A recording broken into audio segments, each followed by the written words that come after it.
یاد رکھیے کہ ہم جو کہتے ہیں مسلک اعلیٰ حضرت، تو یاد رکھیں یہ مسلک اعلیٰ حضرت کسی نئے دین، نئے مذہب اور نئے جماعت کا نام نہیں ہے، بلکہ مسلک اہل سنت کا دوسرا نام مسلک اعلیٰ حضرت ہے۔ الحمدللہ ہم مسلک اہل سنت سے وابستہ ہیں، تو مسلک اہل سنت کا دوسرا نام مسلک اعلیٰ حضرت ہے، کسی نئے دین، نئے فرقے اور نئی جماعت کا نام نہیں ہے۔ سب سے پہلے تو یہ بات پیش نظر رکھیں۔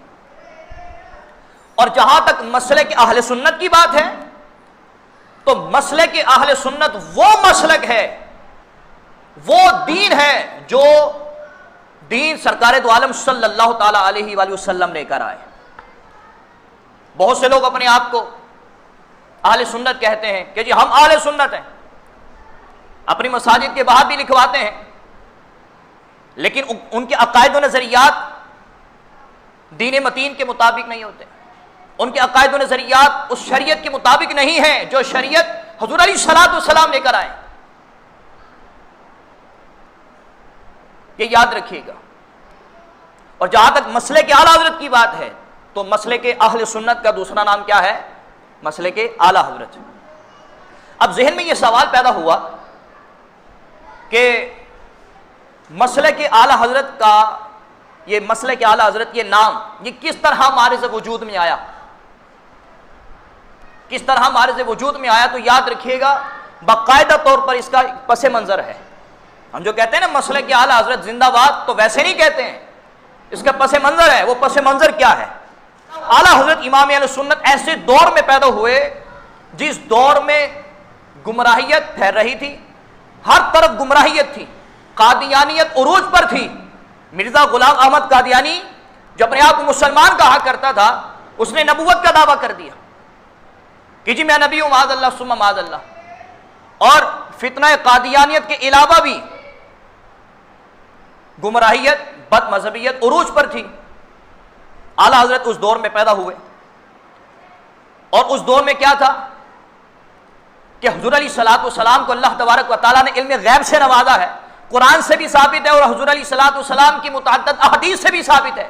اس کے باوجود غلط عقائد و نظریات کی بنا پر حضور علیہ الصلوۃ والسلام کے علم غیب پر اٹیک کیا گیا، اور یہ کہا گیا کہ حضور علیہ الصلوۃ والسلام کا علم جو ہے وہ شیطان کے علم کے برابر ہے۔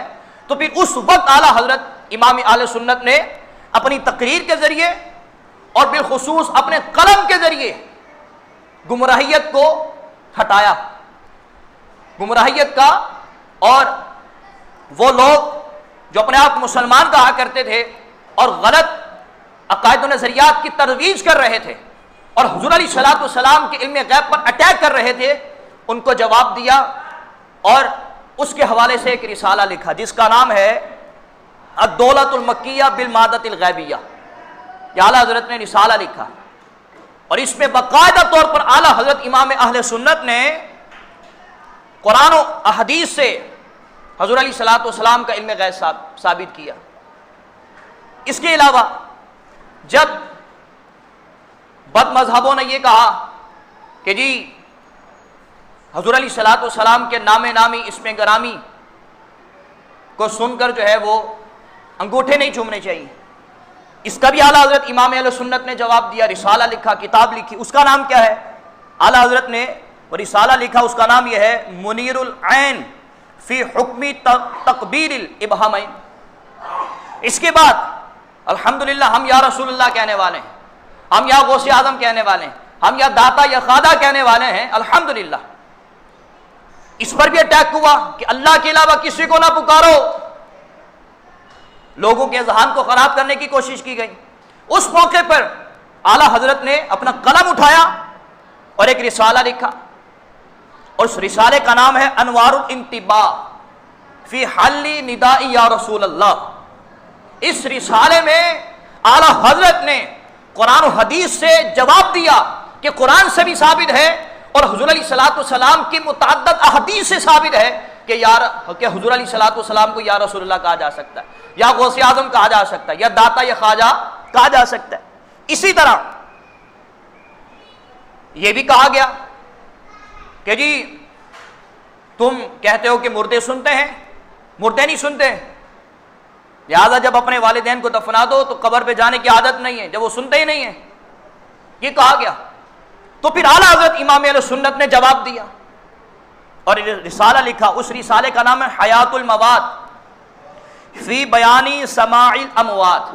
یہ رسالہ لکھا اور قرآن و حدیث سے جواب دیا کہ تم غلط عقائد و نظریات کی ترویج کر رہے ہو اور لوگوں کے ایمان کو اور ان کے عقائد پر ڈاکہ ڈال رہے ہو اور کہہ رہے ہو کہ مردے سنتے نہیں ہیں، حالانکہ قرآن سے ثابت ہے، حدیث سے ثابت ہے، اور باقاعدہ آپ نے قرآن و حدیث سے ثابت کیا اور ایک رسالہ لکھا۔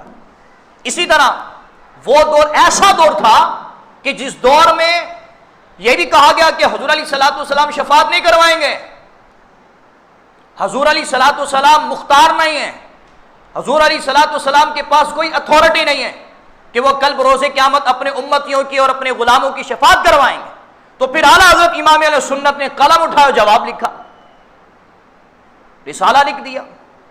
اس رسالے کا نام ہے اسماع الاربعین فی شفاعت سید المرسلین۔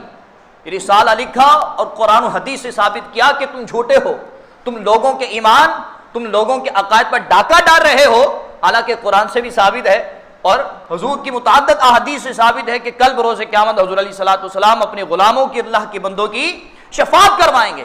تو ابابی ذی وقار میں بہت سی کتابوں کا ذکر کر سکتا ہوں کہ اعلیٰ حضرت اس دور میں پیدا ہو رہے ہیں کہ جس دور میں گمراہیت ہی گمراہیت تھی۔ اعلیٰ حضرت نے لوگوں کے سینکڑوں کروڑوں، میں کہتا ہوں کروڑوں نہ بھی کہیں تو لاکھوں ضرور کہہ سکتا ہوں کہ لاکھوں مسلمانوں کے ایمان کو محفوظ کیا، ان کو صحیح عقائد و نظریات کی طرف لے کر آئے اور بتایا کہ میری جو تعلیم ہے وہ صحیح تعلیم ہے، کیونکہ میں قرآن سے بات کرتا ہوں، حدیث سے بات کرتا ہوں۔ تو اس وقت یہ جو غلط عقائد و نظریات کو پھیلا رہے تھے، یہ بھی اپنے آپ کو اہل سنت کہتے تھے اور ہم بھی اپنے آپ کو اہل سنت کہتے ہیں۔ تو پہچان کے لیے کہ حقیقی اہل سنت کون ہے، حقیقی اہل سنت کون ہے، حقیقی مسلمان کون ہیں جو صحیح عقائد و نظریات رکھتے ہیں۔